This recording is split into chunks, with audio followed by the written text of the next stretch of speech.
was at this moment that he knew. JCUTMoto. Hello everyone. Hello everyone. This is your boy Bakla Tomboy, JCUTMoto. Intersection. Slow down and be safe. It's been 2 days na maulan ang panahon.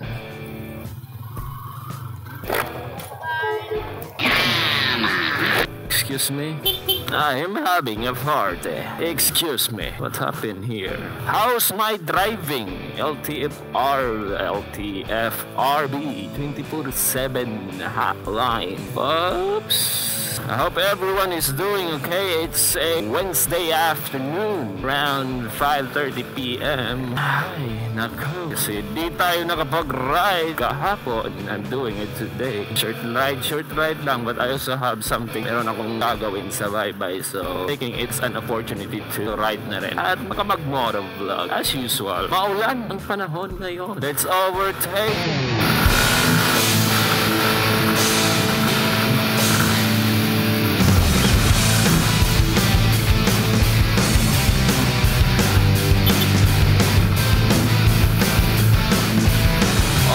Overtake because I am having a forte. And I'm gonna be slowing down so that I can minimize the wind noise so that everyone can understand what I'm going to be talking about. Hapon na kaya marami estudyante palabas ng bansa, palabas ng eskwelahan. Kaya nahihinay lang tayo para safe lahat. Safe ang motorista, safe ang estudyante.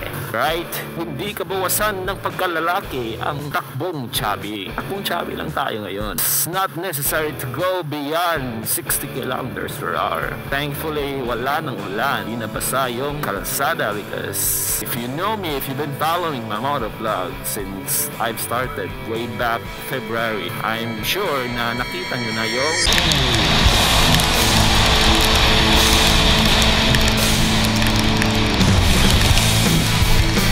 It was at this moment that he knew he fucked up.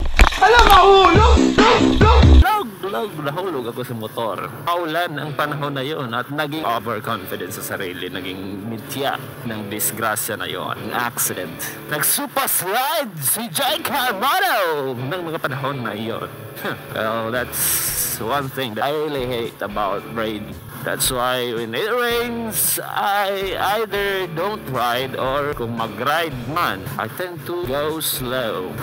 So talking about raining or motorcycle riding during rain. Comes to rain, there are 3 basic things to do or major points. Be prepared, be smooth, and third is just relax. Pagdating sa be prepared, of course, kahit anong ride, dapat preparado ka. Number 1 to prepare is kung anong isusuot mo. You should wear rainproof gears or dapat may rain gear ka. When it comes to rain gear, dapat choosing a rain gear, mas bigger siya sa or 2 size up. Kung large ka, dapat double XL yung piliin mo. Why? You are wearing it on top of your motorcycle gear para may freedom ka pang gumalaw-galaw. And prepare your motorcycle. Make sure that your tire is not nipis.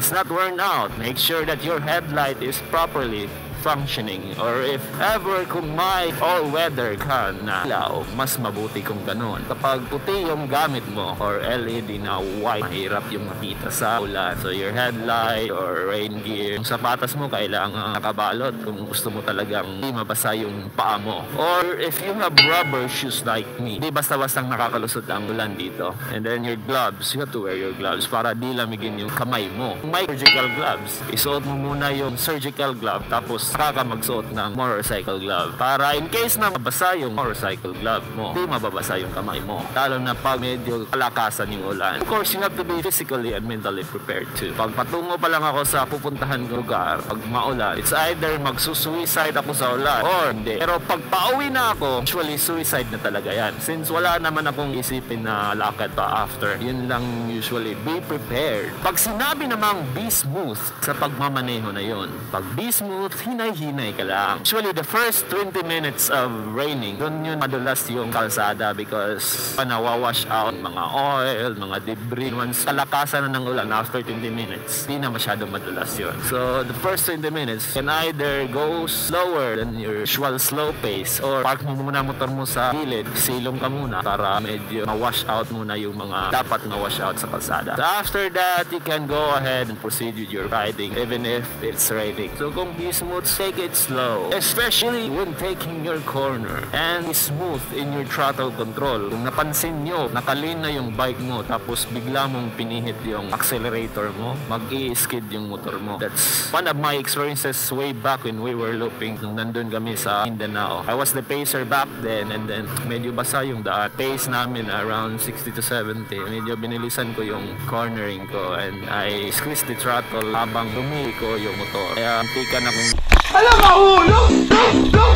fortunately, di tayo nadali. That's one thing that you should remember when taking corners. Basta basa yung daan. Huwag mong masyadong bilisan. Huwag masyadong agresibo sa throttle mo. Of course, kung maulan, medyo may lugar na naiipon yung tubig yung ulan. Huwag kang dumaan doon. Doon ka dumaan sa medyo dry na part. Baka kung may nakikita ka na tubig na naiipon, baka medyo malalim yun. Baka madali ka pa. At the same time, since di ka mahalan yung mga motor natin, di masyadong high-tech, may EBS or may anti-lock braking system at saka may traction control. Following distance, medyo lumayo ka sa sinusundan mong motor or sinusundan mong sasakyan. Kasi pag sinabing be smooth, hindi lang smooth sa throttle control saka sa pagpapatakbo mo, kundi sa braking mo rin. Kasama na doon yung braking. Hindi mo pwedeng pwersahin yung brake mo kapag medyo basa yung daan. Kung sumusunod ka sa isang sasakyan, huwag mo masyadong buntutan. I-double mo or i-triple mo yung following distance mo para in case na may emergency na mag-brake yung sasakyan na nasa unahan mo, di ka babangga. That's the rationale behind that practice. Be smooth in your throttle, your braking, your cornering, following distance. Always keep your headlights on. And of course, the third natin na point is to relax. Pag sinabi natin relax, usually kasi pag maulan, ang ginagawa natin, pag sisimula ng umulan, imbis na hinaan natin yung takbo natin, baliktad yung ginagawa natin. Instead na humina yung takbo, bumibilis yung takbo natin. I think human instinct na kasi yan diba pag maulan. Unless you are going to park your motorcycle, pwede mo sigurong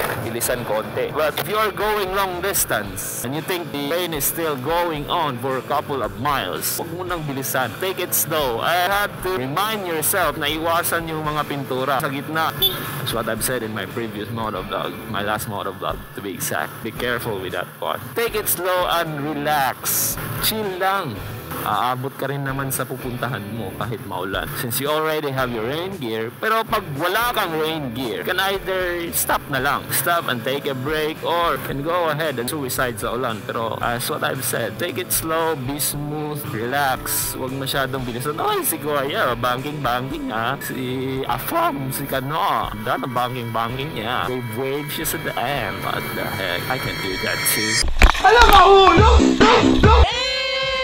So, ganun lang po. Maulan o maaraw, you have to use your common sense. That's the ultimate tool that you can use, common sense. Maulan, meaning madulas yung daan. Madulas yung daan, meaning you have to take it slow.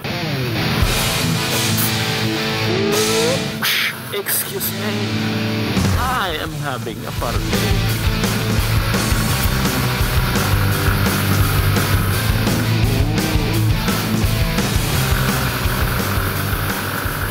I guess that would be all for this motovlog. I hope you've learned something na naman. Oh, hi ma'am.